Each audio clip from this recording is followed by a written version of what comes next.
ಕೆ.ಸಿ.ಟಿ ವಿದ್ಯಾರ್ಥಿಗಳು ಕೇಳ್ತಾ ಇದ್ರಿ, ಸೆಕೆಂಡ್ ಎಕ್ಸ್ಟೆಂಡೆಡ್ ರೌಂಡ್ ರಿಸಲ್ಟನ್ನು ಯಾವತ್ತು ಅನೌನ್ಸ್ ಮಾಡುತ್ತೆ ಕೆ.ಇ ಅಂತ. ಟೆಂಟೇಟಿವ್ ರಿಸಲ್ಟನ್ನು ಅಕ್ಟೋಬರ್ 7ನೇ ತಾರೀಕು ಮಧ್ಯಾಹ್ನ 2 ಗಂಟೆ ಆದಮೇಲೆ ಕೊಡ್ತೀವಿ ಅಂತ ಕೆ.ಇ ಹೇಳಿದೆ. ಹಾಗೆ ಸೆಕೆಂಡ್ ಎಕ್ಸ್ಟೆಂಡೆಡ್ ರೌಂಡ್ ಫೈನಲ್ ರಿಸಲ್ಟನ್ನು ಅಕ್ಟೋಬರ್ 8ನೇ ತಾರೀಕು ಮಧ್ಯಾಹ್ನ 2 ಗಂಟೆ ಆದಮೇಲೆ ಅನೌನ್ಸ್ ಮಾಡ್ತೀವಿ ಅಂತ ಕೆ.ಇ ಹೇಳಿದೆ. ಸದ್ಯಕ್ಕೆ ಯಾವುದೇ ಹೊಸ ಅಪ್ಡೇಟ್ಗಳು ಇಲ್ಲ. ಅಕ್ಟೋಬರ್ 7ನೇ ತಾರೀಕು ಟೆಂಟೇಟಿವ್ ರಿಸಲ್ಟ್ ಬರುತ್ತೆ. ಅಕ್ಟೋಬರ್ 8ನೇ ತಾರೀಕು final second extended round result ಬರುತ್ತೆ. ಮತ್ತು ಕೆಲವು ವಿದ್ಯಾರ್ಥಿಗಳು ಕೇಳ್ತಾ ಇದ್ರು, ಸರ್ ಮಾಪಪ್ ರೌಂಡ್ ಆದಮೇಲೆ ಅಥವಾ ಸೆಕೆಂಡ್ ಎಕ್ಸ್ಟೆಂಡೆಡ್ ರೌಂಡ್ ಆದಮೇಲೆ ಮತ್ತೆ ಎಷ್ಟು ರೌಂಡ್ಗಳಿರುತ್ತೆ, ಮತ್ತೆ ಇನ್ನೊಂದು ರೌಂಡ್ ಇರುತ್ತಾ ಅಂತ.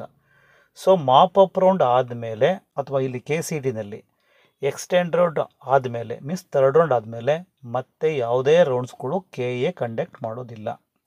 ಹಾಗೂ ಏನಾದರೂ ಸೀಟ್ಗಳು ಉಳ್ಕೊಂಡ್ರೆ ಅದನ್ನು ಕಾಲೇಜುಗಳಿಗೆ ಸರೆಂಡರ್ ಮಾಡುತ್ತೆ. ಆಗ ಕಾಲೇಜ್ಗೆ ಹೋಗಿ ಅಡ್ಮಿಷನ್ ಆಗಬೇಕಾಗುತ್ತೆ. ಥ್ರೋ ಕೆ.ಇ ಮುಖಾಂತರ ಕಂಡಕ್ಟ್ ಮಾಡೋದಿಲ್ಲ ನೆಕ್ಸ್ಟ್ ರೌಂಡ್ಗಳನ್ನ. ಮಾಪಪ್ ರೌಂಡ್ ಬಗ್ಗೆ ಕೆಲವು ಡೌಟ್ಸ್ಗಳನ್ನ ವಿದ್ಯಾರ್ಥಿಗಳು ಕೇಳಿದರು. ಆ ಡೌಟ್ಸ್ಗಳಿಗೆ ಸೊಲ್ಯೂಷನ್ ಕೊಡ್ತಾ ಇದ್ದೀವಿ. ಹಾಗೆ this is the reminder video of mop-up round activities.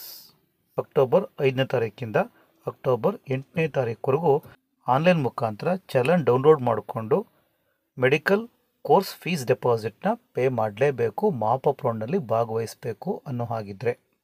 ಇಲ್ಲಿ ಜಿ ಸೀಟ್ಗಳಿಗೆ ಅಂದರೆ ಗೌರ್ಮೆಂಟ್ ಸೀಟ್ಗಳಿಗೆ ₹1,54,321 ರುಪೀಸ್ನ ನೀವು ಪೇ ಮಾಡಬೇಕಾಗುತ್ತೆ medical course fees deposit.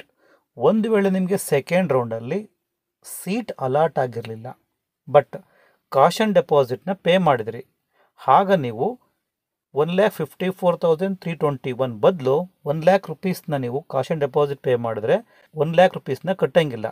Remaining ₹54,321 ಮಾತ್ರ ಕಟ್ಟಬೇಕು. ಮತ್ತು ಕೆಲವು ವಿದ್ಯಾರ್ಥಿಗಳು ಡೌಟ್ಸ್ಗಳನ್ನ ಕೇಳ್ತಾ ಇದ್ರಿ, ನಾವು ಫಸ್ಟ್ ರೌಂಡ್ನಲ್ಲಿ ಅಥವಾ ಸೆಕೆಂಡ್ ರೌಂಡ್ನಲ್ಲಿ ಸೀಟ್ ಅಲಾಟ್ ಆಗಿತ್ತು ಬಟ್ ಈಗ ಕ್ಯಾನ್ಸಲ್ ಮಾಡ್ಕೊಂಡಿದ್ದೀವಿ, ನಾವು ಮಾಪಪ್ ರೌಂಡಲ್ಲಿ ಭಾಗವಹಿಸಬಹುದಾ ಅಂತ.